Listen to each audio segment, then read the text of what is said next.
Okay. किती जणांचा आकडा आहे मृत्यूचा आणि किती जणांना? साधारण 4 मृत्यू झाले असं आतापर्यंत या निष्पन्नात केले होते. परत आपल्याला लोकांचा उत्साह माहिती आहे. वर्ष पर्यटन म्हणलं की एक वेगळ्या प्रकारचा लोकांमध्ये उत्साह असतो आणि त्या अनुषंगानं काही लोक त्या ठिकाणी एकत्र झाली आणि दुर्दैवाने ही घटना घडली. लोकांची चूक आहे असं म्हणायचं एक प्रकारे. नाही, आता लोकांची चूक म्हणजे आता मुळामध्ये पूल हा नादुरुस्त होताच.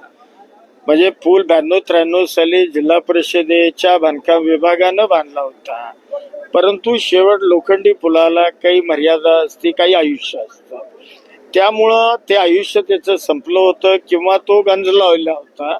त्यामुळे प्रशासनानं बोर्ड लावलेले होते आणि या पुलावरनं कुणी जाऊ नये याकरता प्रतिबंधित केलं होतं. आपको क्या लगता है कि इस सारे वाक्य